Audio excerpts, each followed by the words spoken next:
Let's see the next question.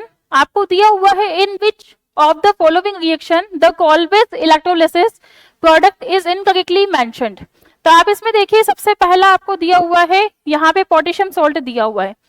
इसमें जो concept use हो रहा है that is the Kolbe's electrolysis, Kolbe's electrolysis, Kolbe's electrolysis.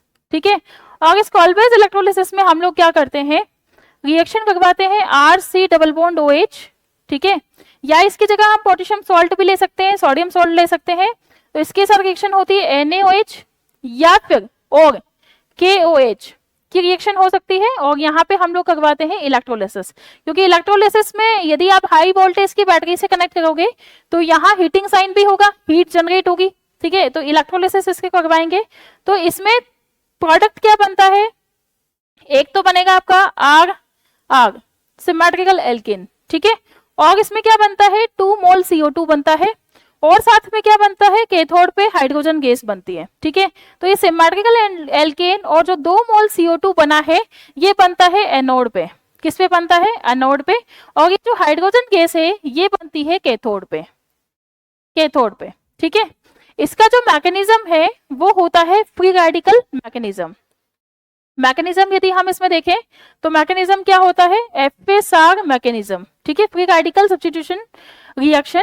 और इस केस में यदि हम लोग इसका अच्छे से कॉन्सेप्ट देखें तो इसमें हम लोग देख सकते हैं कि RCOOH, और इसकी रिएक्शन यदि आपने मान लो KOH से करवाई तो इसमें क्या बनेगा RCOO माइनस K+।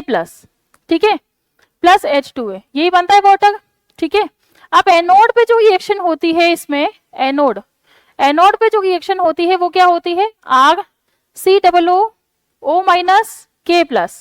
और इसको जब हम हीटिंग करवाते हैं इलेक्ट्रोलिसिस के साथ तो इसमें क्या होगा, जब हम इसकी इलेक्ट्रोलिसिस के साथ हीटिंग करवाते हैं तो यहाँ ये वाला जो बॉन्ड है ये क्या हो जाता है, ब्रेक हो जाता है। बेसिकली यहाँ होमोलिटिक क्लीवेज हुआ है, और होमोलिटिक क्लीवेज में दोनों का जो आर है, एल्काइल ग्रुप में कार्बन होता है, इस वाले ग्रुप में भी कार्बन है, तो इन दोनों की जो इलेक्ट्रोनेगेटिविटी है वो क्या होती है, सेम होती है। तो इक्वली डिस्ट्रीब्यूशन होता है किसका, बॉन्ड का। क्योंकि एक बॉन्ड 2 इलेक्ट्रॉन से मिलकर बना होता है तो इक्वली डिस्ट्रीब्यूशन होता है बॉन्ड का। तो इसमें क्या बनेगा, एक तो आपने बना लिया आर रेडिकल प्लस एक बना गया CO2।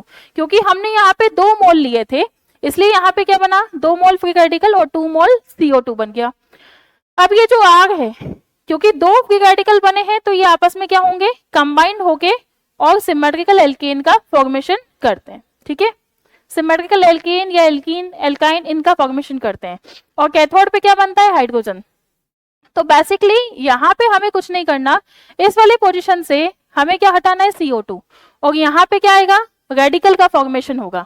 जब इसमें रेडिकल का फॉर्मेशन होता है तो रेडिकल आपस में कंबाइन होके क्या बना गए, साइक्लोहेक्सिन बना गए। ठीक है, नेक्स्ट हम लोग इसमें देखते हैं, इसमें भी हम लोग यहाँ से क्या करते हैं, CO2 का लॉस।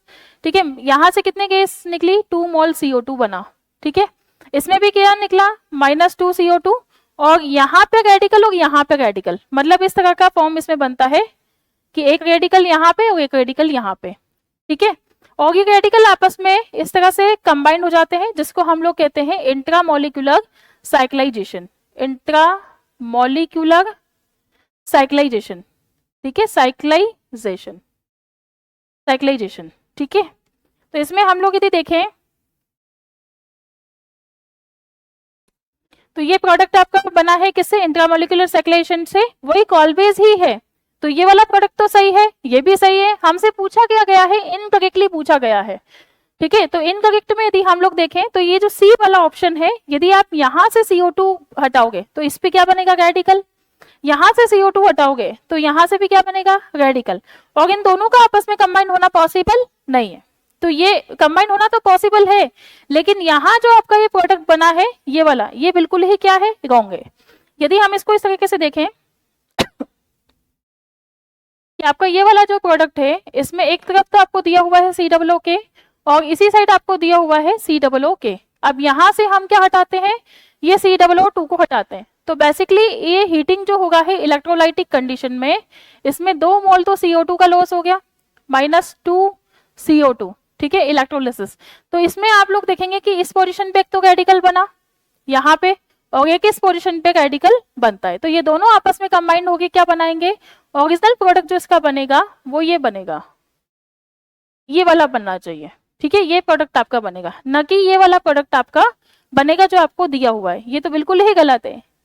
ठीक है, ये गलत प्रोडक्ट आपको दिया हुआ है, ये बिल्कुल सही है। तो ये क्या हो जाएगा, इनकरेक्ट।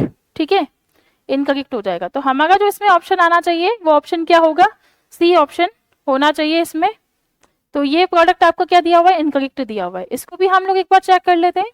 आपको यहाँ पे क्या दिया हुआ है, यहां से आप लोग क्या करो, सी डबल बॉन्ड ओके को कर दो, हटा दो इसको। ठीक है, तो -2 मोल CO2 क्या होगी, रिलीज होगी।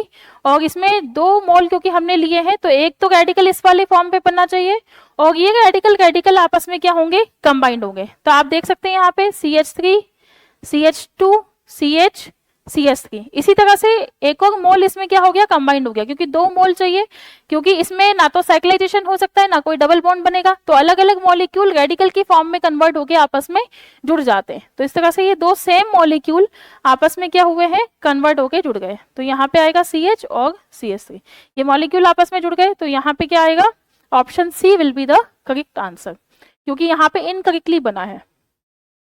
Okay students.